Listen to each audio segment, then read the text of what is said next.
That'll sync up the audio.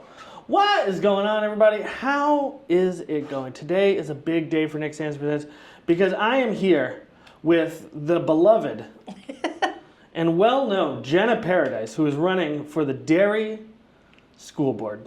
Jenna, how are you today? I'm good. How are you? You laughed when I said beloved. Do you not think that that's an accurate description of... I think it's probably a nice little 50-50 split, maybe. I have my enemies out there, but hopefully I have more of a fan club than an enemy club. We all got our enemies. Yeah, we all got our demons. So tell me a little bit about you. What's like your superhero origin story? Oh, well, let's see. So I am a masshole. I grew up in, yeah, I know. I grew up a mass. And I don't know, should I be looking at you doing this? Should I look at the camera? This is my first podcast. Just live. Just live your life. All right. It doesn't matter. I grew up in Mass. Okay. And like original early stories were like Lowell, Tewksbury, that kind of inner city kid, and then moved up to the Sticks, a little town of Winchendon. That sounds fake. Yeah, we call it Winchentucky. That's it's way out there in the sticks. Graduated in a class of '62. Okay. Yeah, so very, very different environment than my kids have. And then I decided to uproot it all, and I moved to California, and I lived there for I lived there for 4 years and went to school out there. Okay. So little community colleges, and then San Diego State, and then why the change? Just life. I needed something a little different, and my aunt and uncle lived out in the Antelope Valley, and so I decided, why be cold? Fair enough. So yeah, so I went out there and lived my best life for 4 years, okay. And then my husband, who was my boyfriend at the time, was in the Navy, stationed there. He got out, and headhunter found him a job back here to be closer to family, and to this day, I'm not really sure why I followed him. Love him to death, but you know, we came back, and this weather's for the birds. And I'm fat, so I can't handle hot weather. Yeah, see, I have low blood pressure, so I am constantly cold out here. I'm the opposite. I have such high blood pressure that I can't use not the gas station, the grocery store. Oh, the blood pressure cuff? Blood pressure Do you machine, blow it up? It tells me that to not move and to call an ambulance. It's the opposite for me when I get mine done. They're like, do you have a pulse? Are you here? So we came back here. We lived in Manchester for, about 10 years. And then I had both my kids up in Manchester, and then when they were both in school age, we decided to upgrade, and we moved to Derry. And so we've been in Derry now for 12 years, I believe, this year. So I've got 2 kids who are now in high school. Wow. Or not, yeah, I know. I have a senior who's graduating this year. I actually didn't realize your kids were still in school. I thought they had graduated. Yeah, no, I still have not wee babes, but they're just about to fly the nest. One's about to go off to college next year. We're not sure where just yet. And then the other one is a freshman. Oh, cool. Yeah. So I've been through the ringer here. No, I've been elementary school. We were East Derry peeps, and then West Runningbrook, and now Pinkerton. So what made you want to run for school board? And, well, what makes you want to run for school board, like now? Because like you said, you've been in the system for a long time. Yeah, time. Why now? Yeah, time, honestly, because my villain origin story as far as Derry is that the first year that I was here, I got involved with, suing the town. I don't know. Yeah, okay. I'd only been here. That was your first year was suing the town? Yeah. Okay. So I think I had gone, I don't even remember the backstory to it. I had gone to a town council meeting just to, because I'd never been involved in any type of politics in Manchester. Yeah. Because it was more city, and it just seemed overwhelming to me. Right. And then for some reason I started out here and I started getting involved, and then the whole thing with the fire station was going down. Can you explain a little bit about what that is? No. Well, yeah, All so right. they had the East Derry fire station, and they were trying to close it down. Okay. And so, ironically, like Tom Carden, who Yeah. was running, was an arch nemesis at the time, which now we're like pals. It's so funny how things come full circle. So we were fighting to keep that station open, and understandably, like I look back now and things were heated, that I understand they were trying to save us money, but that wasn't the way that, voters wanted to go. Right. And so they were basically saying like, well, we're going to do this anyway. And so we sued the town. Okay. So with myself. You were like, fuck you are. Yeah. And I don't even know how, it's so funny. I don't know how I got roped into that. I think maybe they were just looking for a chick to put on there. I don't know, because it was Brian Cicello and it was Neil Weatherby and it was, I'm trying to remember some of the other big names that were. I was going to say, we're kind of coming to the end of all of those people who were involved with that. Yeah, they've served their time. Serving their time, and now it's like a new group of people coming in. Yeah, so they were in the thick of it, and then I was there. Because Josh Borden did that too. Was it? Yeah, that was Josh's early days too. But he wasn't involved in. I mean, that was like he was just getting started in there. I know they interviewed him on. I saw a video of him where they interviewed him on. Yes, that's right. He was just getting on council. That's right. He had a silly little mustache. Yeah. Or something. He had some weird facial hair. So yeah, I think I was just I was young and I was mouthy. And they were like, let's... Now you're just old and mouthy. Yeah. They're like, let's drag her into this. Okay. Do you want to put your name on this lawsuit against the town, newbie? And I was like, sure. I don't know what I was thinking. I just, I love the limelight, I guess. I don't know. So anyway, that was my foray into politics. And then soon thereafter, somebody was like, oh, you should go to a school board meeting. And I was like, bet. So that's how I kind of got started there. And then also, a couple years after that, I also got involved in the farmers market, which, was a pet project to bring that back from the ashes. That was like a phoenix. And it was myself and Jackie and Neil. Again, we bumped into each other. Why was that like a phoenix? Because they used to have a farmers market here, and I think it was thriving at some point back in the 90s, maybe early 2000s. Yeah. And then it just petered out, and it was down to like 2 tents on the pavement for many years. Gotcha. And so we reimagined it. So it was Jackie Hinault put out the call, like, who wants to get involved? And I was, all right, I'm in. And then I ran into Neil again. We're like, oh, hey, I didn't know you were doing this. And I love the Weatherbys. They're like extended family now for me. So it sounds like you just like doing stuff. Yeah, I feel like I need to put myself to use of bettering things. And I very much like the concept of the farmers market, and we wanted to reimagine it to being a community event, because I very much love the idea of community. I like walking around and knowing people. I don't want to feel a stranger in my own town. Right. So we worked on that it took about a year to get up off the ground, and then, I mean, everyone kind of knows the farmers market now. It is what it is, and I actually just resigned from that last January. How come? 7 years. You were there for 7 years? Yeah. I didn't even realize it was going on for 7 years. Yeah. 7 years. And I was like, in the early days, I was the kids coordinator because I had little kids. And I remember that. Yeah. So I used to do all the tents for the kids stuff. And I think like anything else, when you do things for an extended period of time, you get burnt out. And my kids aged out. So the interest of doing those things and knowing and having the connections and stuff weren't really there anymore. So I decided that it was my time to kind of pass the torch on to somebody else. And there's a little bit too when you're doing stuff for free like that. It's like you want to.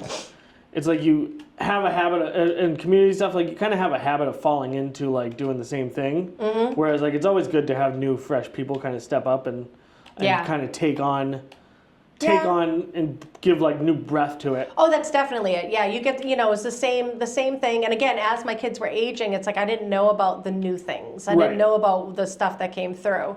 And my husband always joked, because when I would say I was doing something, he's like, is this one going to pay? I'm like, no, this doesn't pay. Yeah, he's like, good Lord, you always give yourself away for free. Yeah, that's a problem. Yeah. I also have that problem. Mm-hmm. So anyway, then I did that for 7 years, and I decided to hang up that hat because I got a little burnt out.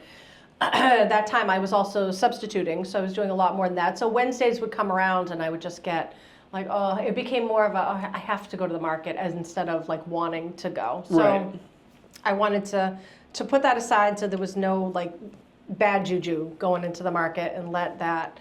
And then my kids got old enough that they could, stay home alone. I think that was the biggest thing, is anytime I wanted to do something, it was a matter of finding a sitter, or can I bring the kids? And they got to a point where it's like, oh, now I can actually put my time somewhere without worrying about, who's going to feed them and will they get to bed on time and, that kind of thing. So that's why now.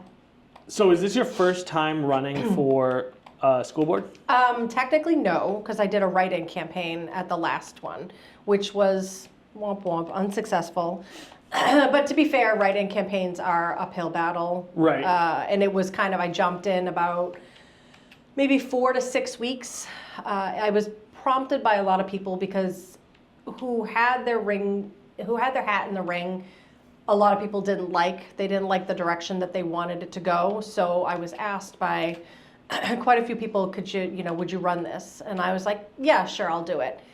Didn't end up being, fruitful, but at the same time, the 2 people that ran were the 2 people that resigned last year. So Right. I feel like everything, is serendipity. Everything happened for a reason. And then I am now on the school board. I was appointed the same way that Jen was, in that they put out a letter of interest or an opening, and I put in a letter of interest, and I was chosen for the spot that was vacated in December. I actually didn't know that you were on the school board at this point, which just goes to show how much research Thanks, I Nick. did coming into this. Thanks for the love, man. Well, no, that's why I do this, is because it's easier for me to just, I could do the 30 years of research it takes to get us to this point, or 40 or 50 years of research it takes to get us to here, or I could just invite you guys on who have done it all, have done all the My research. name's on the website, Yeah. man. I got a picture and everything. Yeah, and then it's easy enough. Yeah, I did not look at that website. Okay. All right, Fair enough. Yeah, most- so I've been on since December, which Most of the information I get about the school board is from people arguing on the internet. yeah. So- well, but that's I've been on there too, because you see my face there, and my name. I'm there all the time, between like the school page and then bringing Derry together, because I'm a moderator on that page. Right.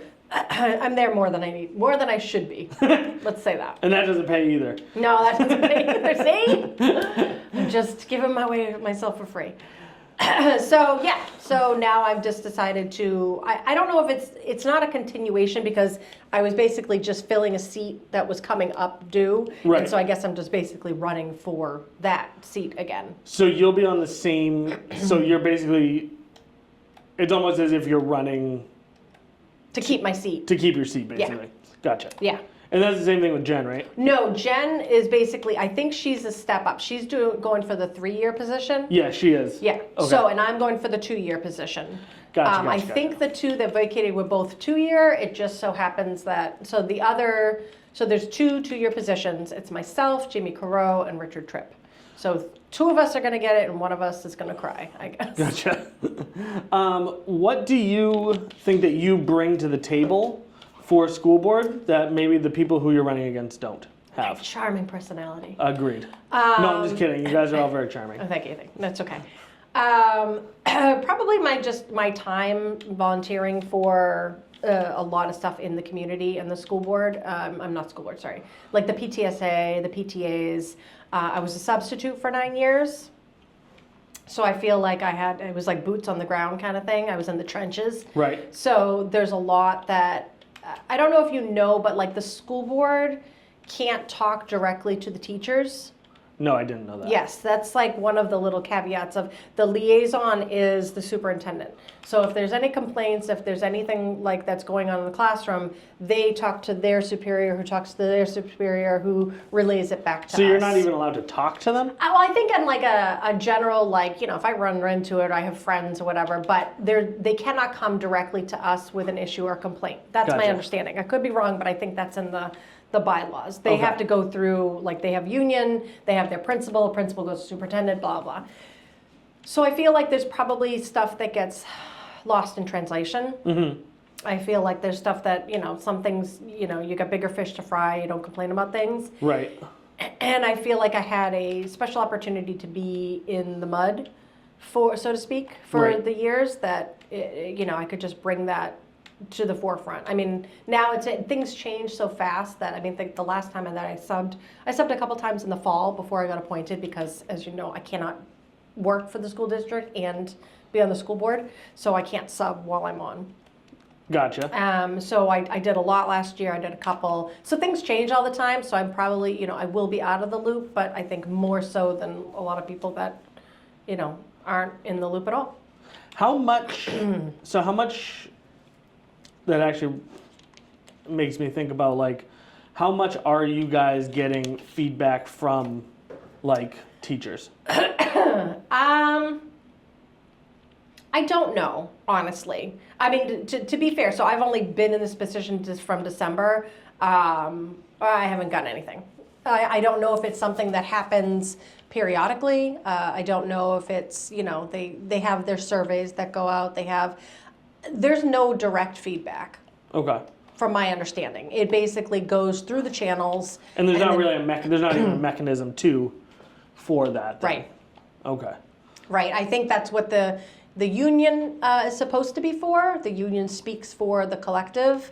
I don't know how well that works because I've never been part of a union. I don't know. I mean, I know that they just had like the collective bargaining. I hope that the people who spoke for the teachers, from my understanding, everyone seems to be happy with the negotiations that came to pass. So, but I don't know how well they speak for the everyday teacher per se. Gotcha. But luckily, I mean, I still have friends who are teachers, so everything now is like off the record. And so you guys just brought on the new super. So Yep. he's like the one employee that you guys actually hire, and Yep. then everything else sort of goes through him. Right. And then what are the other things that the school board does? Well, it's policies. I know that there's like committees for everything. It's kind of like a super breakdown of all the duties, and then you get put on all these committees. I'm so fresh and jumped in so late in the game that I haven't even been put on. I was put on a committee called the Manifest Committee, and I still don't know what they do because I haven't met with them. So I'm sure this next time around, should I be elected, it'll, I'll go through the rule book and see exactly what it is. But there's committees for everything. I don't know if you did PTA with your kids. I do, yeah. Yeah, so it's like there's a committee for every event that happens, everything that goes down, you get delegated, and then you do your job. And then you meet for the meetings, and everybody talks about the good stuff they did, and that's that pretty much is. So policy, committees, making sure that silly things don't happen just because government did something silly. Like that's. Can you give an example? One of my biggest things, and the reason why I hate to steal Jen's phrase that she had her thing, like feel called to this, but it's kind of as I wanted to make sure that whatever was coming down the pipeline in the next couple of years took a really long time to hit Derry, if at all. I was afraid of book banning, like, super strict things coming into, taking books out of the library. I am not a fan of that. I trust my librarian. I'm not either, I think. Yeah, I think anytime you take things away from people and say you can't read this, it's a bad thing. Well, I think just the thing that always gets me is like, it's like reading, it's not like reading is super fun. It's not like a movie. Oh, come on. You know what I mean? You're killing me, man. No, but you know what I mean? We're It's a like library. It's I like think you gotta be legals. kind of engaged to get, I read a lot. I read a pretty good amount. Okay. But it's like it's not like something like you gotta be kind of engaged in it. You know what I mean? Yeah. It's not like you're gonna be reading like,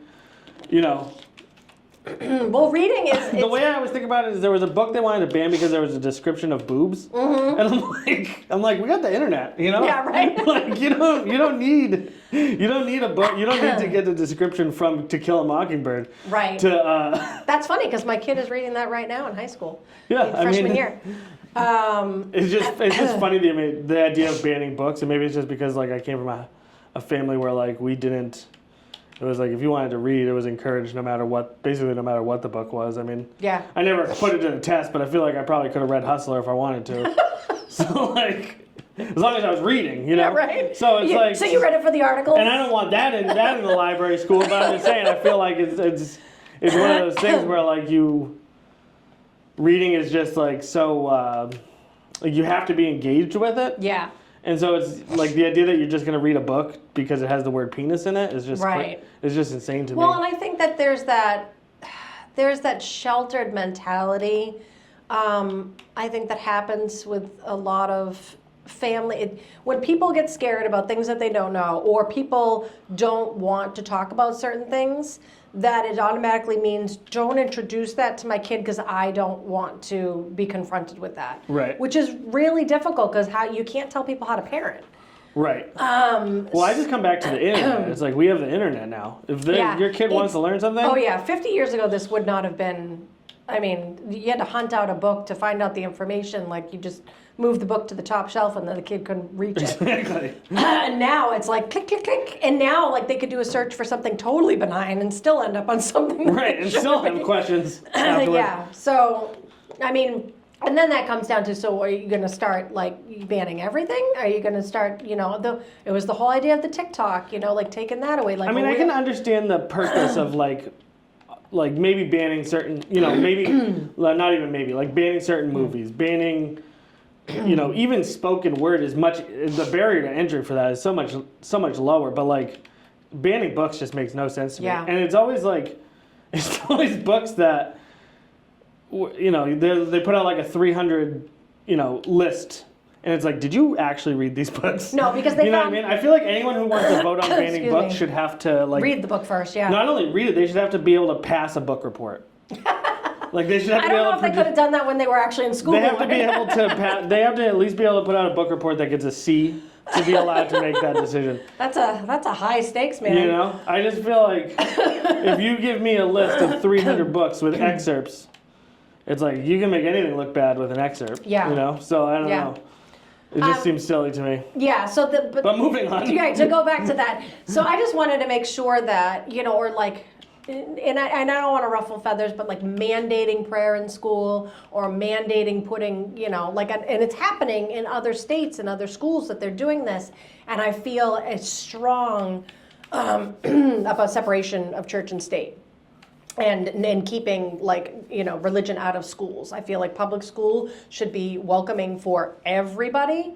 Of any type of faith, because there shouldn't be any faith in schools. It's just meant to give you the basics to learn, and all that other stuff you do at home, you do in your community, you do there.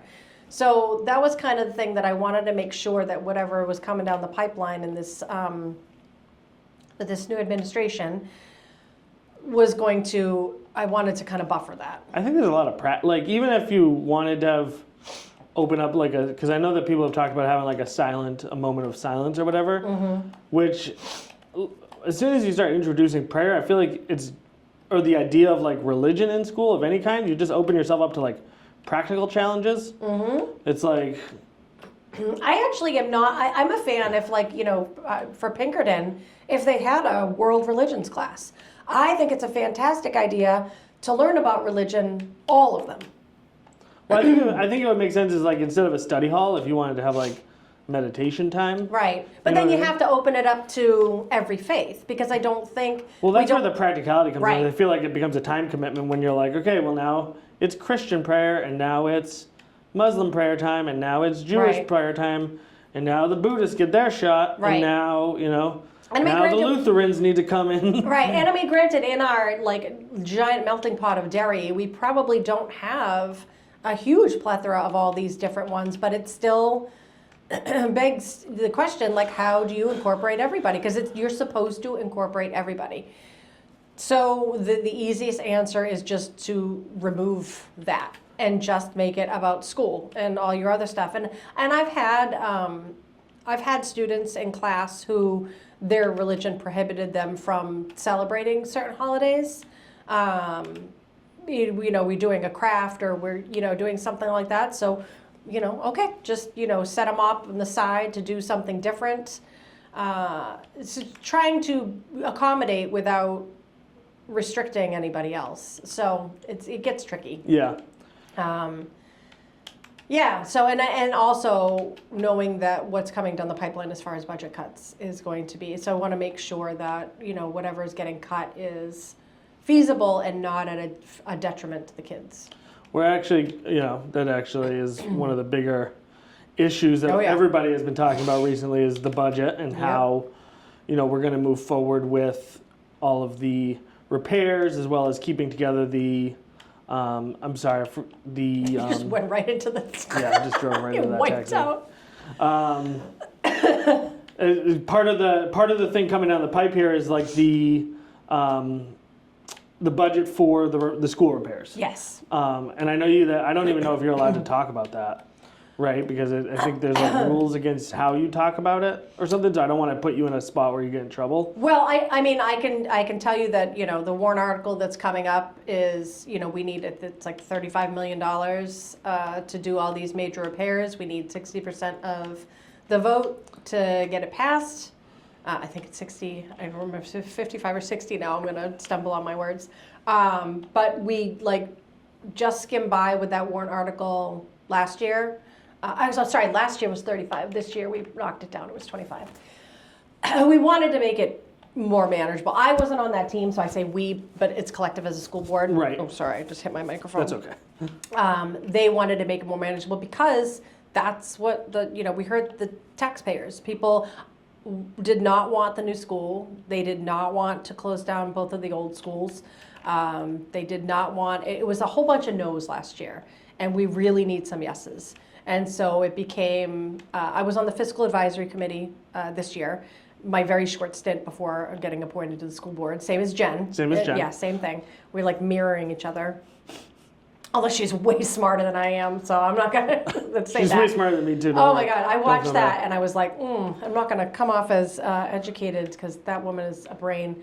So we worked really hard with the fiscal advisory committee, and I'm not known for, I want to give everything to the kids, but I knew that we just couldn't this time. And so it was getting it to default so that that hit of the bond wouldn't be so hard to bite. But it's still going to be hard because there are still people on fixed incomes and rent and mortgage, and all the stuff is going up. And the only thing that isn't going up is our money coming from the state. Cost of living is Yeah. obviously through the roof right now. Yeah. I think everybody's feeling that. And nobody wants And to spend more on taxes, but also nobody wants a failing school system. So right. I mean, there are literally bricks falling from the facade of West Runningbrook, and I feel like, everyone wants an easy solution, and if it was your own house and you wanted to take some duct tape and slap it up there to hold something in place, then you're within your right to do that. But we're talking about hundreds of kids walking through a building, possible lawsuits, and obviously when you delve into a project, if you don't take care of it right away, it just keeps falling apart. And that's where we're at, is a lot of things just keep falling apart. And our maintenance team has done an amazing job making it work. Nobody's in this for the money. I think that's, there's this thought like, oh, well, they're getting all this money from us. I don't think any of our educators are driving around Mercedes-Benz, and if they do, it's because they have two incomes of a lot, Well, I think you've seen a lot of the, town council included in this, where people will say like, oh, they're getting kickbacks from, construction companies to do this work, or they're getting kickbacks from, and I don't know, I feel like I've known enough of the people on both the town council and the school board to know that that's not true. No, yeah, that's no kickbacks. I think the most you might get is like, hey, I'll buy you a coffee while we talk about this, and nobody's doing it for the coffee. The coffee budget is coffee budget is depleted. Gone to zero recently. Yeah, exactly. So everyone that's doing this is trying to do with what we have. I mean, constantly looking for grants and looking for discounts and looking for, and I say discounts and not like, the budget repair, but like, if we do this and we have you in for this, for these 5 projects, is it a better rate than just this one project? I think that's the kind of stuff that's going down. Right. Because again, they just want a job. They want to get paid, but they're also not going to rip off a school system. Right. Hopefully not. Right. I would. Yeah. It doesn't seem that way. Every time when the thing comes in, we're not going with the highest bidder, but we're not also going with the lowest bidder because you get what you pay for. Right. Well, I think that's one of the things that has bugged me about the whole situation is just that eventually someone is going to get hurt, and it's not like lawsuits are cheap. Right. So yeah, that's just what we need. It's like we don't, we can pay the $25 million because of this, or we can pay the, $60 million because a class got black mold poisoning. Right. And, they lost 3 years of education because they now have to battle that. And I think parents don't realize, because I mean, I don't know about your kids, but the amount of information that I would get in a given day about what happened in school was minimum. And it was all kind of basic stuff. And then I would go into a classroom and I would see a classroom that literally, how they have like the panels up here and there? Yeah. Like there'd be a panel removed and there's a giant sheet tarp with a tube coming out. Well, I feel like kids wouldn't notice something like that anyways. Right. And so it like coming down into the sink. And so they have no access to their sink in their class and there's water coming down from the ceiling. And I would go into a classroom and be like, oh, that's an aesthetic choice. Right. But, kids aren't going to be like, oh, did you know that? I mean, aside from, when the pipe burst in what was it, in West or no, I keep going back to when, I'm assuming you must have got the notice that like the kids there had been like some filter hadn't been changed and so there was lead poison. There was like too much lead in the water for them to drink. That was, I think, East Derry. Yeah. Yeah.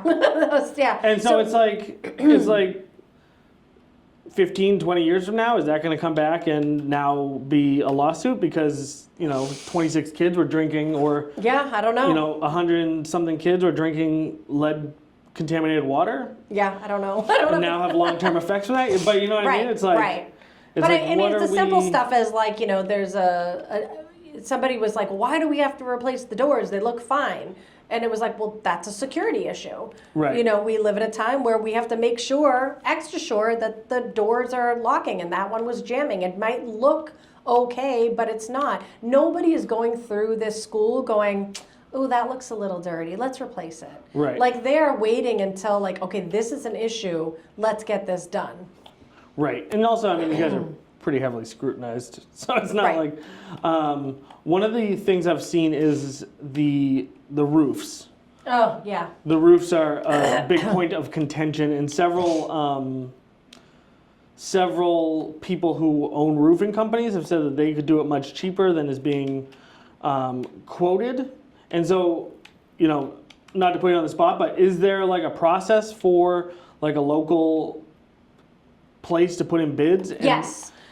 We asked when ARM came to the school the other day. ARM is our contracting company that does that kind of thing. They said if you have a business, we will give you, come to us and tell us, what you do. We will give you all of the parameters that it takes to work on a school. Because I think that's something that people don't know is that to work on your house is different than working on a school. Right. There's like different OSHA requirements.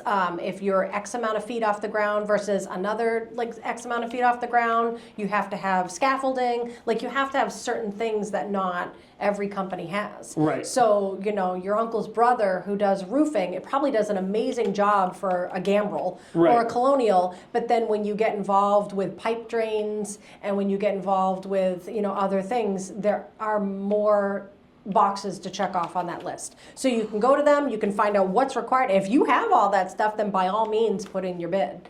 But most of the time there's something missing because you are a residential roofer and not a commercial roofer. Gotcha.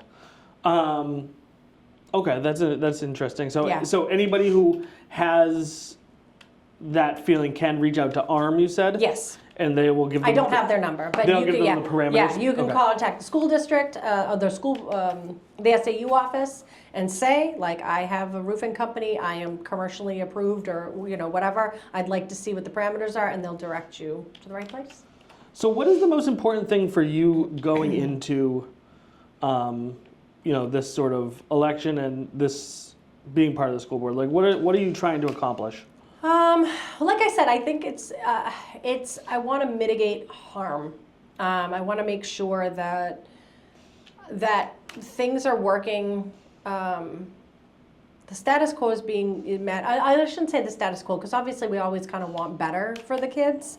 I know that we've talked about and everyone's talked about the test scores.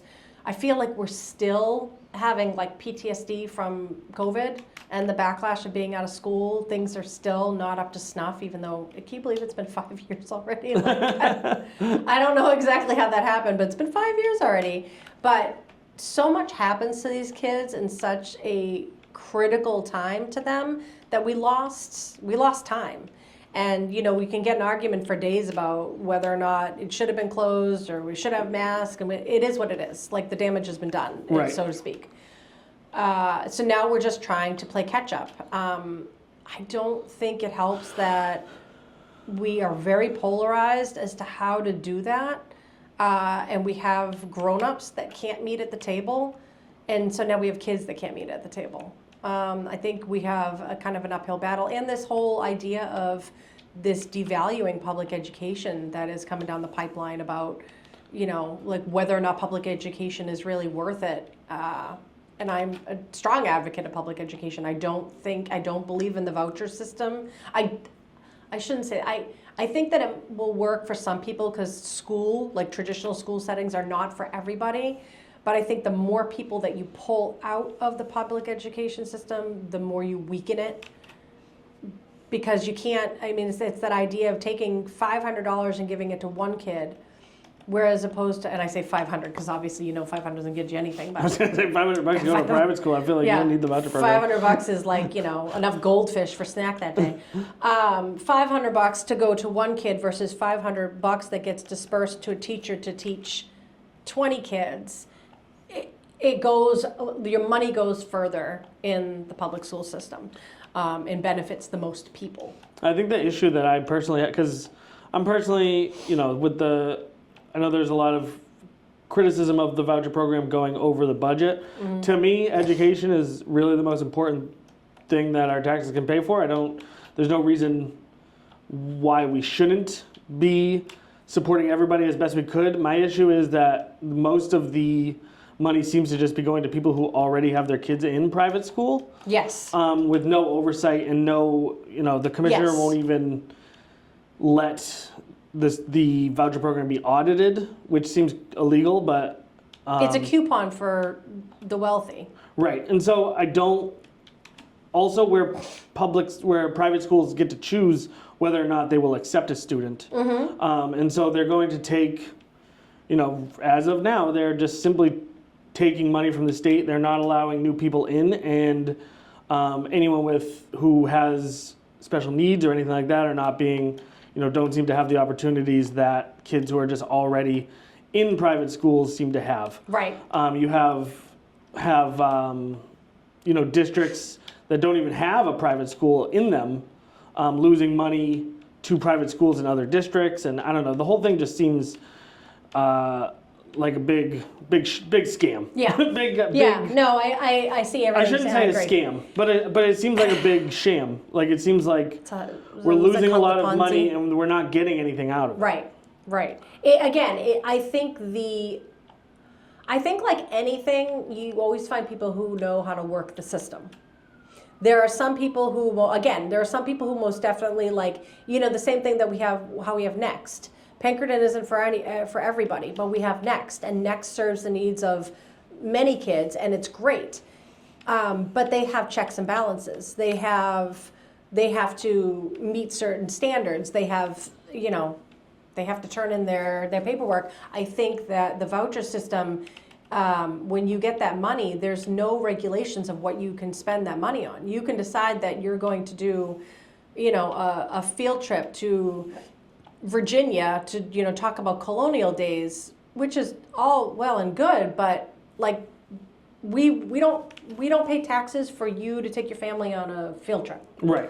It's just, I think that there aren't any regulations. If people use the voucher system to pay for curriculum, if there was a certain thing like you get X amount of money out of this to pay for books from this place, or a membership to see Science Center, or there are certain things that I think, but the regulations aren't there right now. So that's why I also am more inclined, or I also feel like people who are homeschooling, as long as they're meeting their requirements, that is more of a understandable use case in my opinion. Mm-hmm.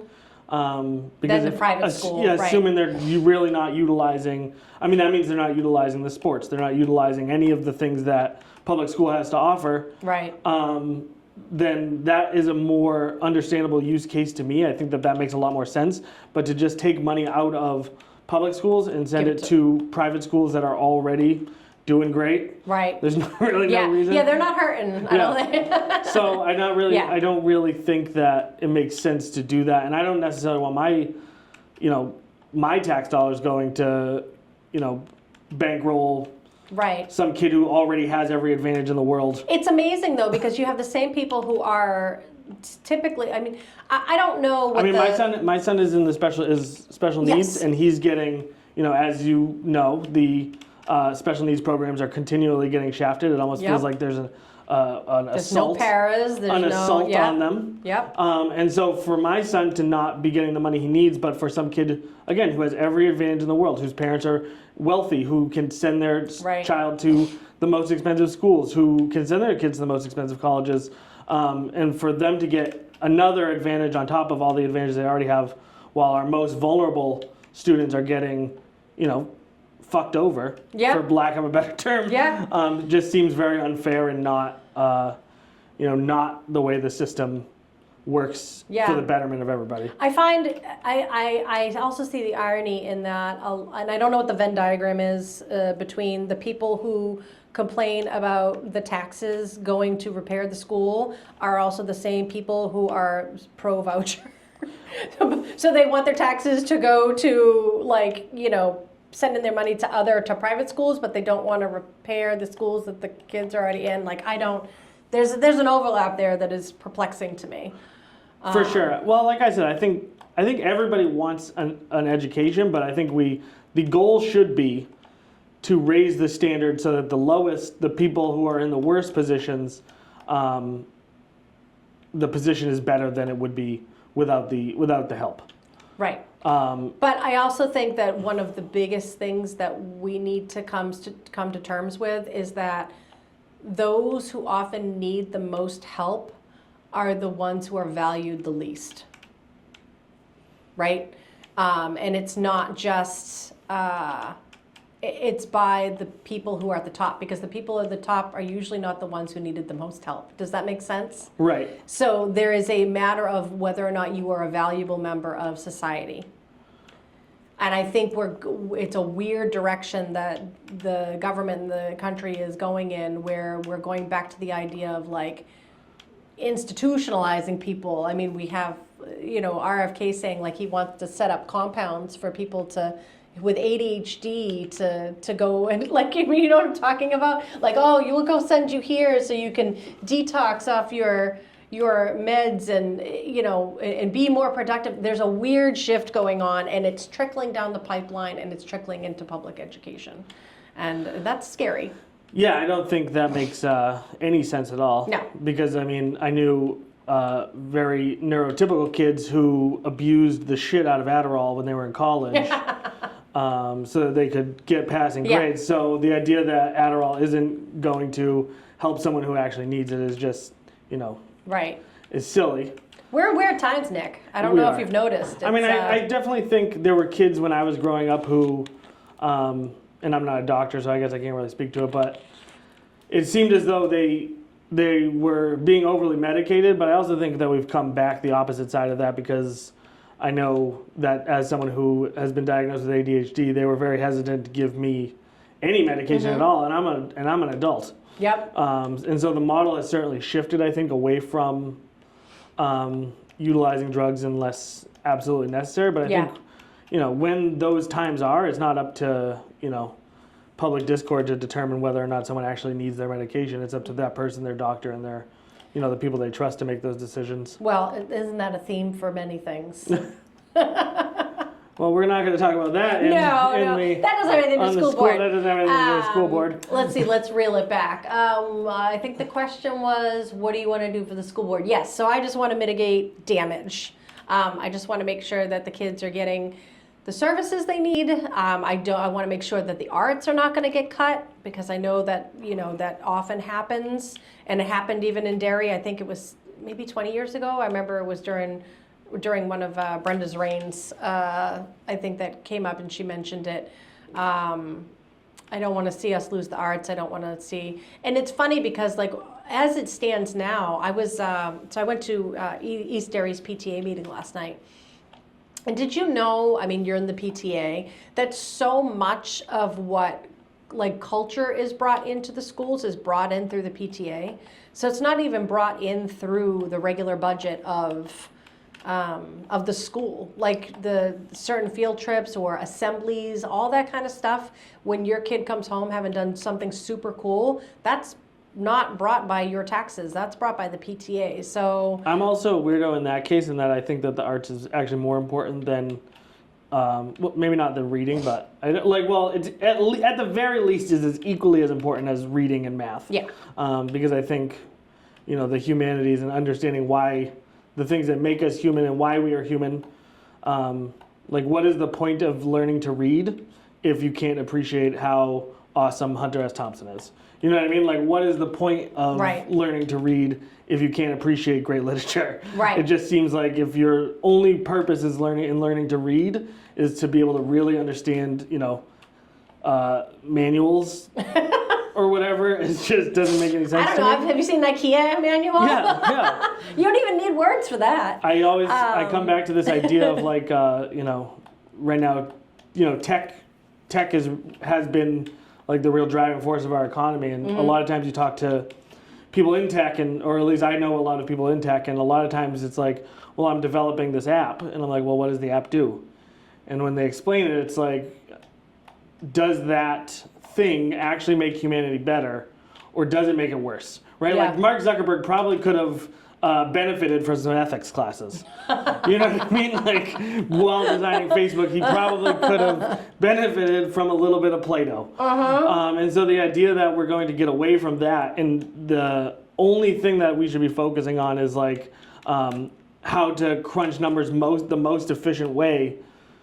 Well, isn't that the mantra of me. the reading, writing, arithmetic? Like, that's all that they want to focus on. Well, there was that bill that they just tried to pass that got knocked down, that was going to the House, about taking out geography, taking out civics, taking out, I don't know if you are, like, I'm not super versed in it. Like, I see when the things come down the pipeline. Yeah, they wanted to remove art, yes. art, geography. They basically wanted a full focus on just math fundamentals and math and English. Right. But again, there's no point to learning.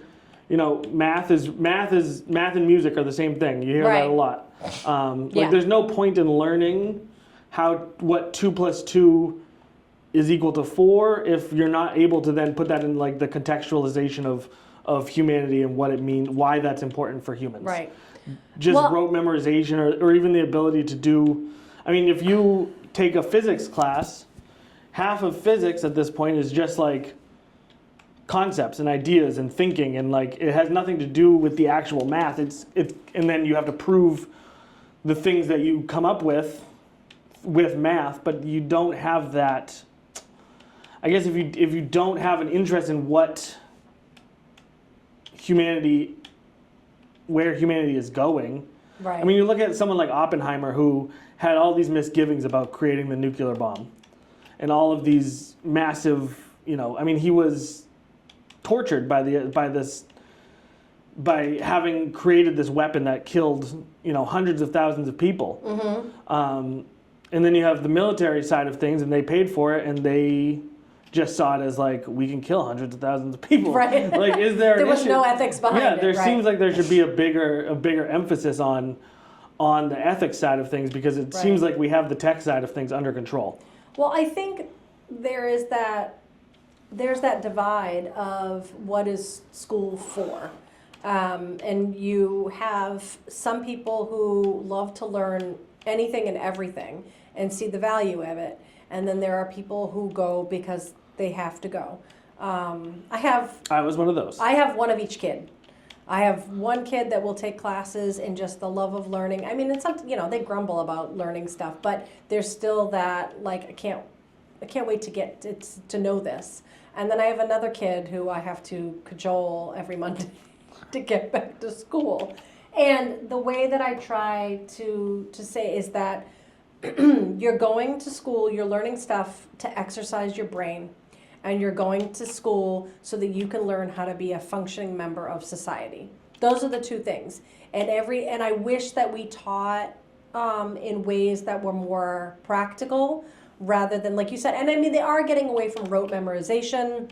They are trying to do more hands-on things. STEM has been a great addition to our curriculum, like trying to, incorporate, instead of it just being a sit down here, watch this video, do that kind of thing, more hands-on stuff, more robotics, more... Going back to the idea of like private schools, imagine if you went to a private school and they said, you're going to be super stoked about this. We don't even allow art on the premises, right? Yeah. These kids, they're not even allowed to listen to music.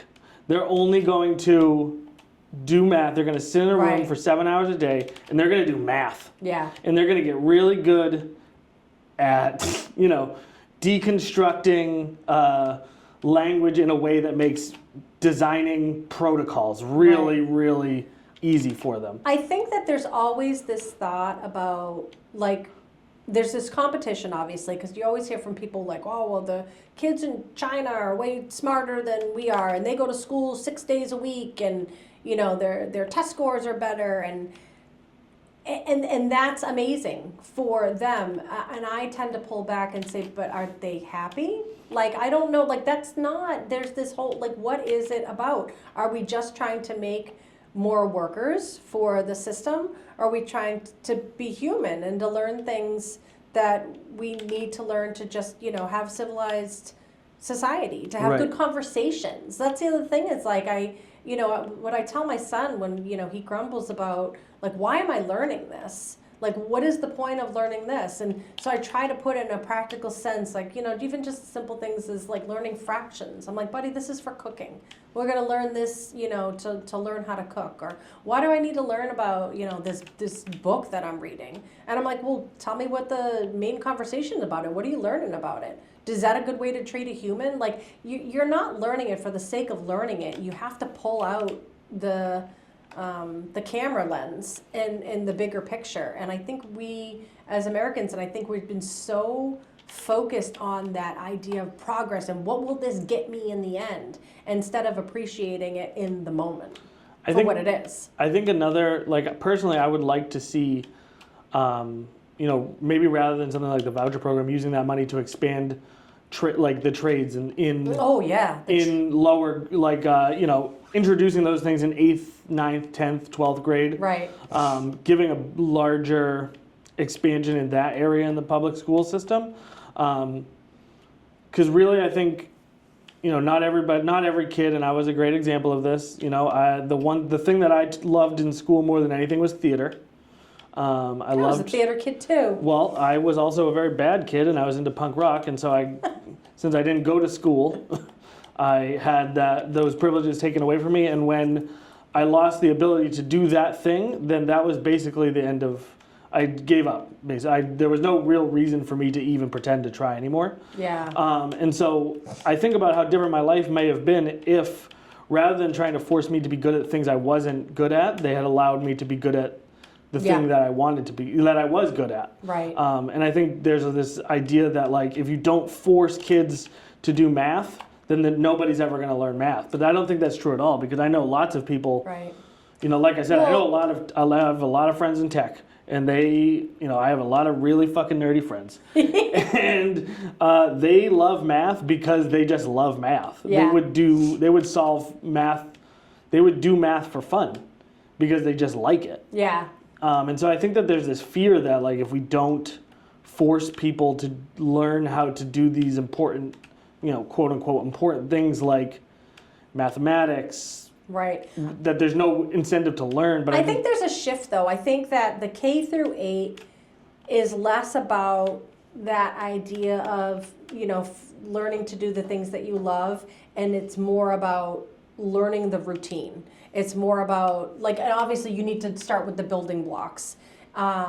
Could we roll that back into middle school a little bit? I mean, you do start getting class choices in middle school. Right. But I think when you're talking about that, that's more money.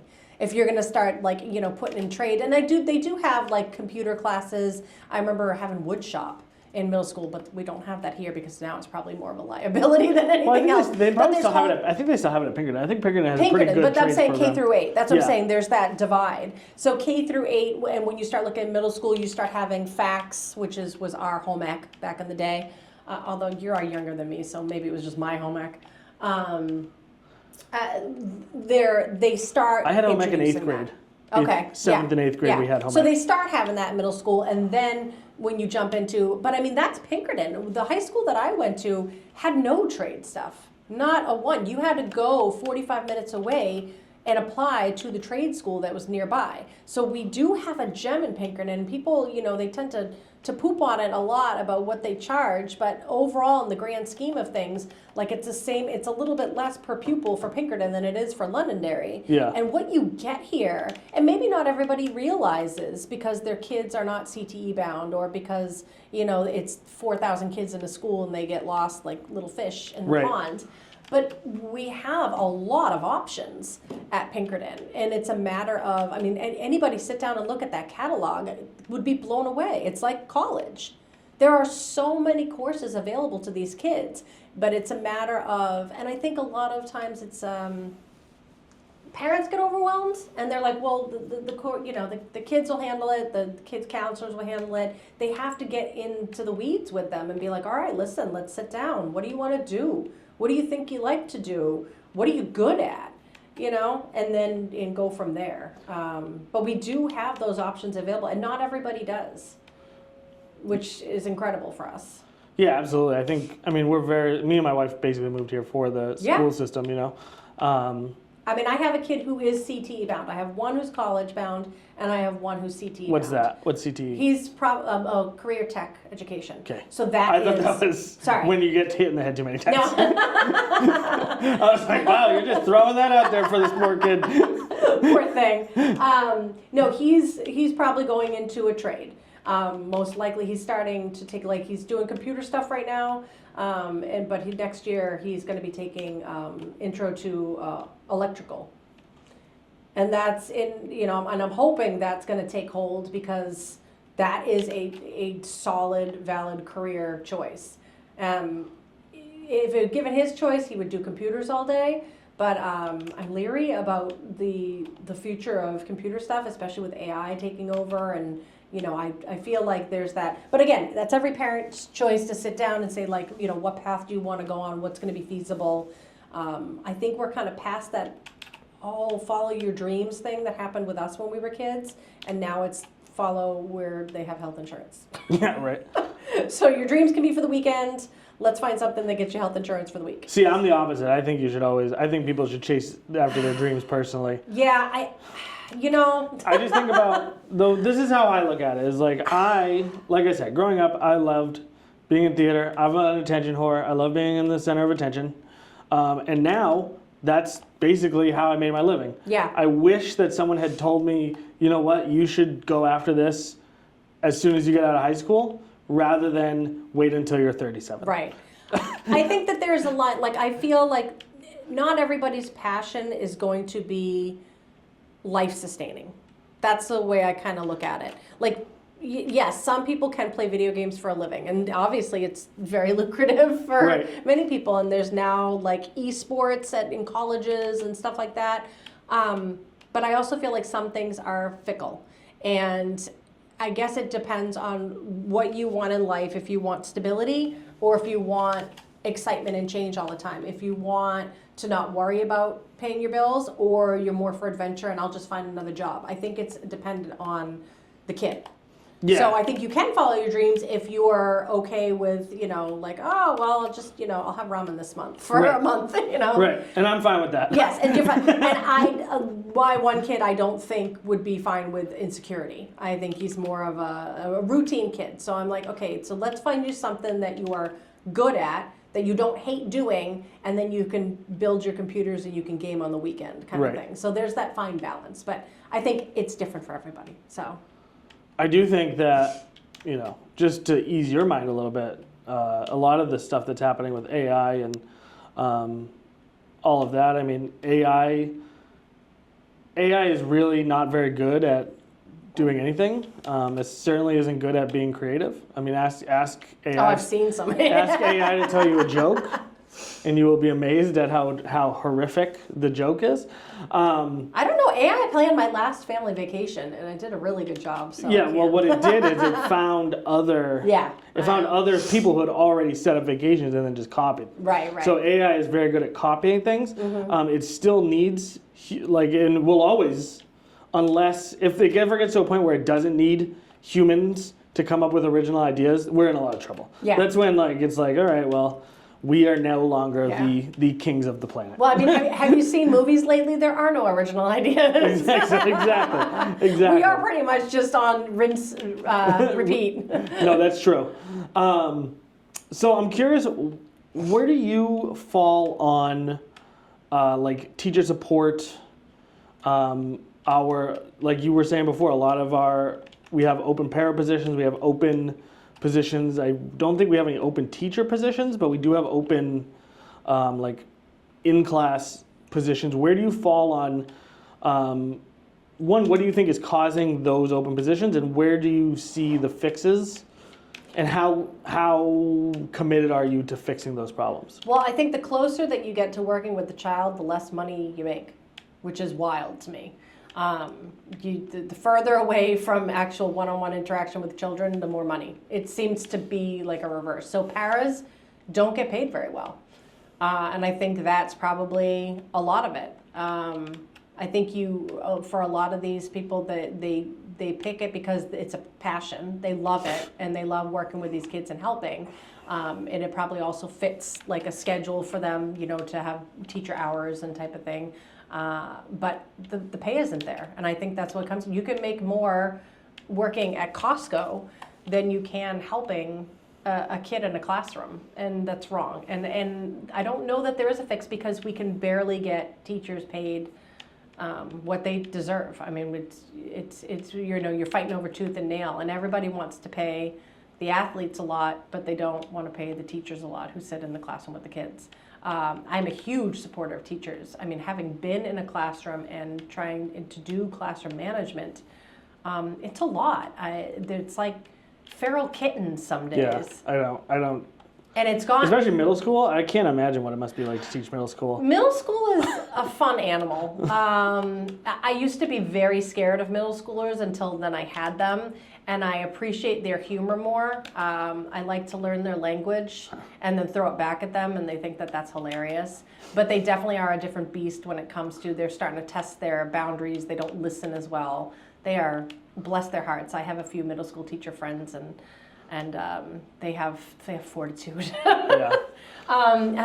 My sweet spot is like third grade. That's my favorite grade to be in. But they are, I mean, and again, after COVID, and we've got a bunch of iPad babies now who their attention span is waning. It's tough. Classroom management is tough. So I think anything that we can do to support the teachers is well deserved. And we need the paras in the classroom, because when you have a kid who has an IEP, who has the special needs, who you want them to be integrated in the classroom, but needs that extra attention, if it's constantly pulling away from the regular instruction, it makes it really difficult for the teacher, and then nothing gets done. Right. Which becomes a challenge in itself, because you have these, standards that need to be met. You have these expectations, and if you're constantly playing catch up because of, 1, 2, 3 kids in class, and it's becoming more and more now. There are more kids in every class, so we need that help. I don't know. I mean, the answer in my mind would be more money, but other than that, it's just, more support, more appreciation for the paras. They are rock stars. They're like, stilts that hold up the side of the building in all the classrooms. Especially in our schools. Yeah, right? They're the duct tape. They're the duct tape on the facade. They're the duct tape on the brick facade. Absolutely. But yeah, we absolutely need them. What do you think so I watched the forum. Mm-hmm. One of the things that struck out to me, and something that I personally don't really think about, is test scores. Oh, we hear a lot of talk about test scores. Mm-hmm. And maybe, again, this goes back to more how I think about things, but than the reality of things. But it seems to me like, again, we're testing for these very narrow things. yeah. But when you get older, the decisions aren't the decisions you have in life. You can do anything. Mm-hmm. I mean, realistically, you could, from a free will standpoint, you can do whatever you want. And so again, when we test for these fine things, what is the point of these tests?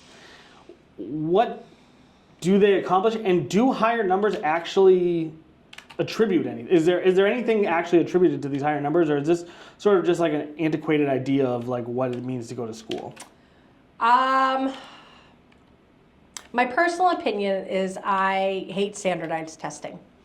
I see the purpose of it. I see the idea, like we want to get a good idea of where these kids are at to make sure that they're getting the information that they need. I know a lot of it comes from we need it for funding, as far as like you can see by test scores that, you know, X, Y, and Z, this grade is lacking, so we need to put more funding into this. We need to get a math coach. We need to do this. So like I see the purpose of it.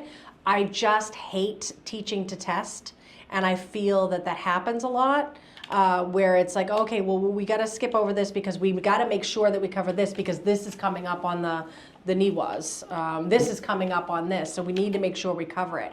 And I hate that, but I don't know the way around it.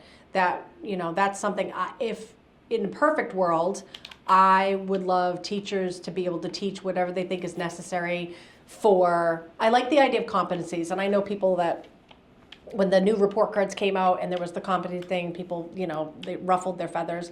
I like the idea of competencies. I don't need to know that, you know, the NEWA for this, they got a 290. I want to make sure they know how to add, how they know how to subtract, because some kids don't test well, right? Like they get testing anxiety.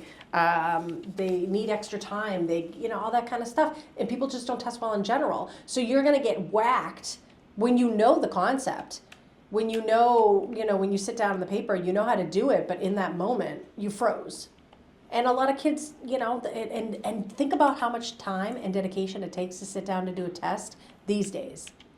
Well, with I think kids that don't have that attention span. I always think about the SATs. Oh. And the SATs is really not a test of your understanding or intelligence. It's a test of how well you were able to beat the test. Yeah.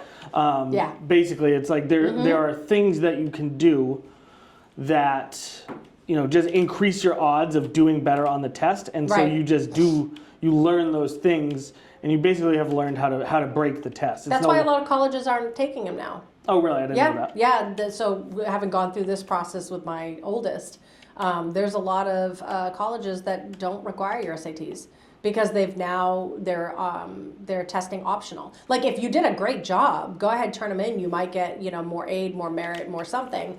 But to get accepted, they're not even requiring it anymore because they realize it's, you know, a bit antiquated when it comes to seeing what your value is as a student.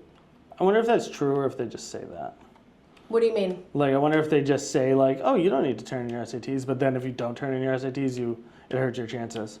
Well, like I said, I think if it's up to, you know, you've got two students who are on there and you've got one that's come through with really good SATs, but if you come through, like I'm trying to remember what my child did. She did pretty well, like up on the top, but not like 1500s where like a lot of these like brain kids are sitting.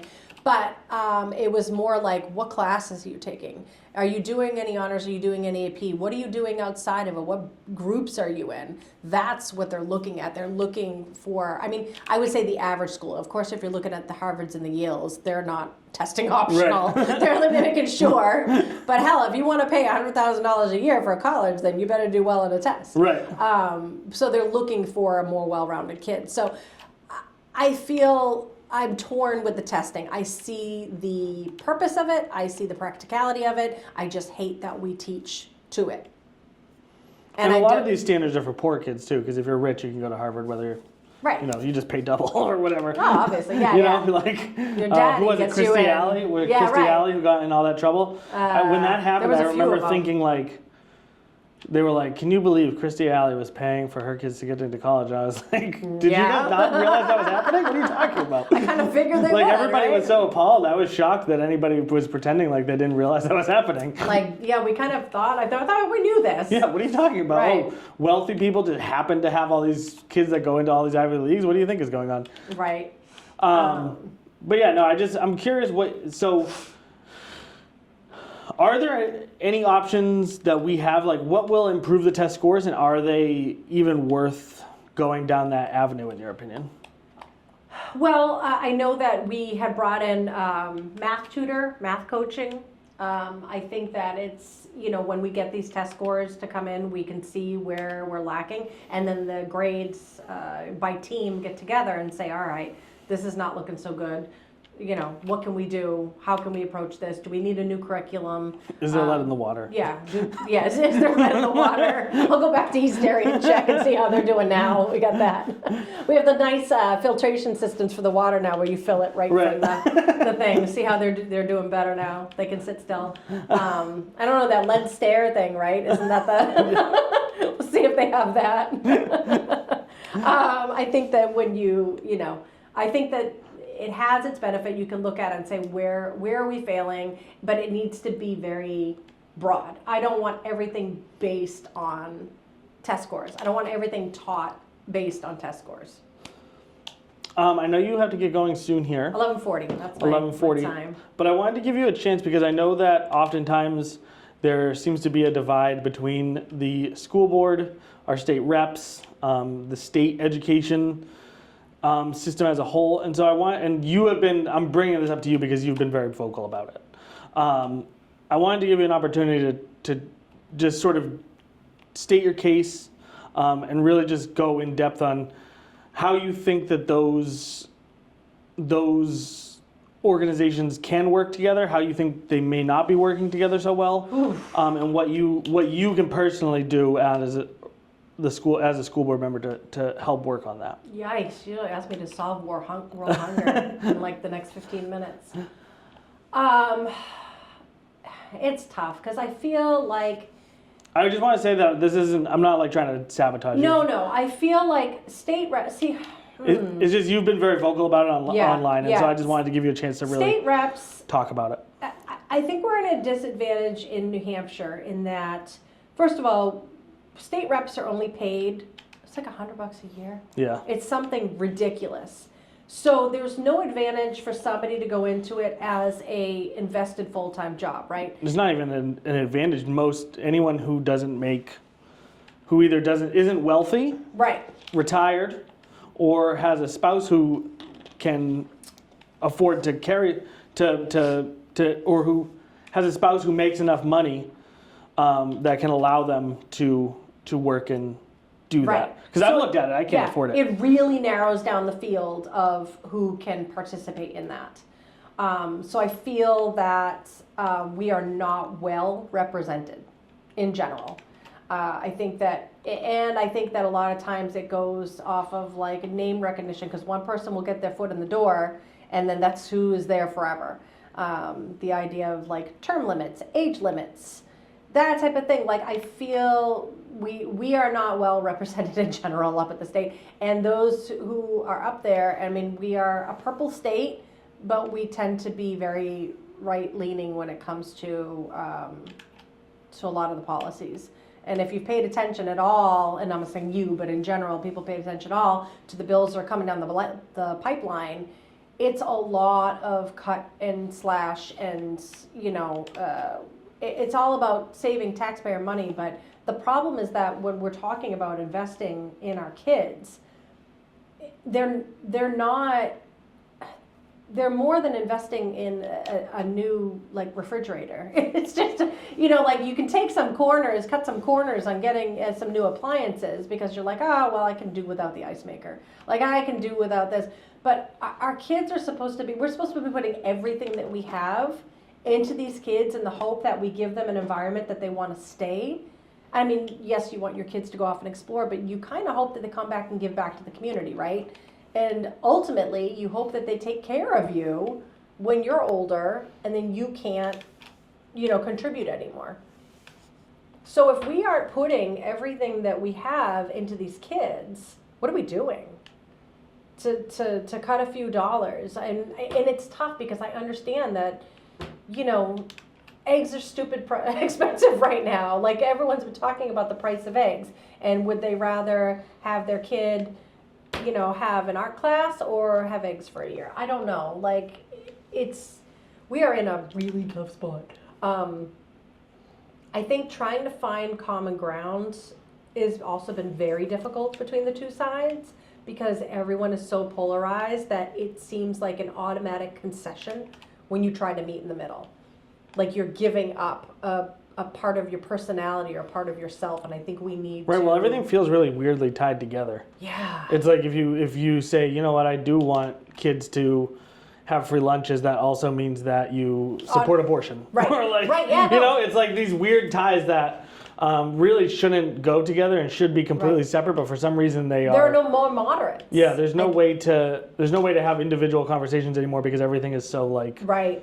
almost like characterized. Like you're almost like having a conversation. You're almost like having a conversation in your mind with a caricature of what you think Yes. that other person believes based on these completely, incongruous.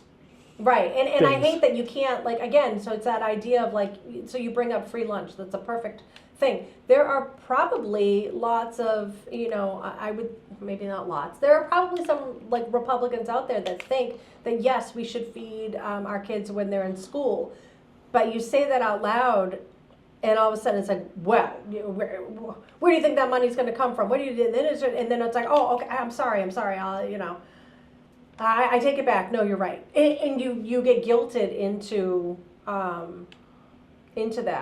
It's the same, like, you bring up immigration. There are probably some people on the left that think, yeah, maybe we need to get a little bit tighter because, our funds are getting stretched. And all of a sudden, oh, you hate all immigrants.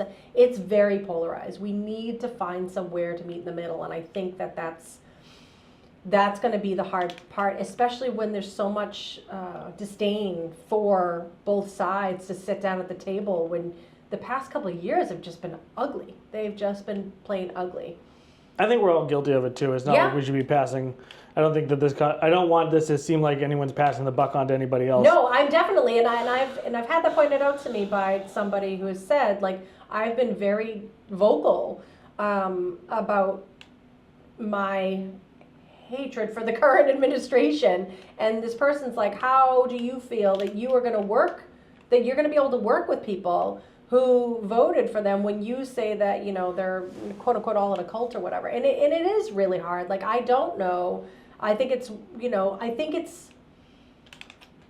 I think for every single person, it's working with the individual person and taking off the label of who they voted for and having to just take the one issue at a time. It used to be too, especially local elections. It's like you would vote for, because my first local election was before really the internet was like a big thing, and so it used to be like you were voting for someone you basically didn't know. Right. You really had no idea Right. what was going on. Now you have all this context for like who they are on the internet. But the interesting thing about that is that you find, so I don't know if you realize, so when local elections come up, there is no R or D next to their names. No, there isn't, but And you'll people have all that complain information now. Yeah, but people complain about that to us.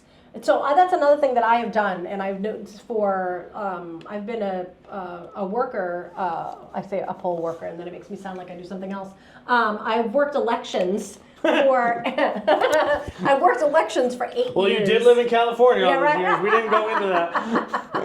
I'm too short for that. I worked elections for 8 years, so I've seen a lot of the behind the scenes stuff about the political parties and how it goes down here and stuff. But we have had many people come in and say, "There's no R&D on my ballot. I don't know who to vote for." So they go in voting not even based on having done research or knowing who the person is. They were just looking for a letter. And that's not how it's supposed to be. It's not, but I also think that, what that shows is that if that's the question, then for me, the idea that people are very busy, like we elect representatives to kind of to make decisions on our behalf. And so it's more up to the person running to help them understand where they sit than it is on the person to go out and find. Like you should want the information, especially in the world we live in now, to just sort of fall in people's lap. It shouldn't be something that they have to seek out, I guess. Yeah. Is how I feel. Especially like we're saying, I mean, eggs are $9 a box, right? $9 for a dozen right now. Like people have so much on their minds, it's hard for them to be like, I'm going to sit down for 3 hours. I know. You know, and I'm going to go to this person's website. Right. You know, who... Well, that's what, you know what happens is people reach out to the people who are in the know and they ask them, hey, on the ballot next week. I get people do that all the time. Hey, who should I vote for next week? And part of me feels guilty saying anything, but I think, it's, like you said, it's that idea of like, I know that your values align. I know your values align with mine. This is what I think. Do with that what you will. Right. And most of the time they do, you know, what it is because they're trusting you for having done the legwork. Right. But I also think that you know, yes, I know that everybody's busy, but it is up to, like, this is supposed to be like our right? Like our constitutional right to find out who is going to represent us. And I don't think that I think that there are shortcuts, but I don't think that there is an underground pass-through per se. There are websites out there, you know, for the big elections, like you know, I remember what it was called. It was like, who do I align with, or what do I align with, or something. And now it's like, you know, there's the newspaper, they do the little snippets, and there's the town forum, but it's always so poorly attended. And you can lead the horse to water, right? Right.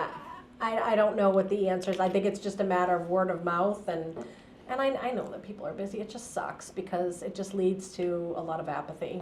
You also have an outsized, like sort of an outsized amount of power when you are like voting in a local town election, because there's only like 12 people that vote. Yeah. Oh So, my like- gosh. It's the discrepancy between, I mean, I think the most voters we ever had in a town election was like 6,000 out of 16,000. 20, I want to say 20,000? 20,000 registered voters. I mean, we have 30-something thousand people in Derry. Right. 20,000 registered voters. The max. Is that and adults? Yeah. 30,000 adults? I don't know, actually. I'm not sure what counts as a member of the town. I'd have to ask Tina for that one.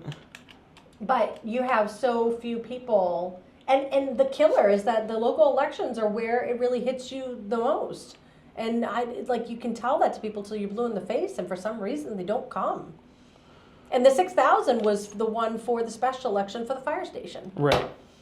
So and only when it affects them personally and they feel fired up about something do they typically come to this. So That's why I would like to see voting days as a national holiday. Absolutely. It's the only thing that makes sense to me personally. Yeah. Although, I mean, there are too many voting days. I don't know that they can make them all national holidays. I hate that we have elections in the dead of winter. That's a huge problem. Yeah. I don't know why we do that, because there are so many times, I mean, you've seen Well, it's blizzards. only the dead of winter for us, though. I mean, I guess it's the dead of winter other places, but Right. when you're But why it's- can't we adjust it's much it? more tolerable. In other places, yeah. But when we've had blizzards and we've had like super low turnouts that determine an election for the next few years, Right. based on a really crappy weather pattern. Right. Which how can you do that? And I understand it can't be put off because there's so many wheels that are in works for that. But it doesn't make sense to me to have winter. Right. I wonder how hard elections. that would be to move that. I don't know. Because that was actually probably something- would change a lot of things. Yeah, I mean, that's, again, I don't know. I mean, that comes down. Because you don't want it to be too hot either. God, I'm just thinking about having to stand in the 300-person line while you're. The fall was great. Like, fall elections, you might get rain, but usually it's not absolutely horrible. But we've had so many bad winter elections. We really do have very well-run polls too. Yeah, hey, man. My first ones were in Manchester, and they are not. They No. took forever. They take forever, Yeah. and The they're always in the introduction weirdest places. The introduction to the poll pads were probably one of the best things that we ever had introduced to the elections, because they made it go so much faster. Yeah. But we've, and that's the other thing, man. If you've got time, being an election worker is, it's not glorious, but you get lunch. And I didn't get lunch. You didn't get lunch? I didn't get lunch. When were you there? I don't know. I don't know. You should get lunch. I didn't get you get lunch. lunch or dinner, depending on what time you're there. Interesting. Yeah, you gotta find it though. Like, it's not brought to you. You gotta go find it. All right. But yeah, that's one of those things. Like, yeah, I know it doesn't, pay super well, but it's part of keeping the machine running.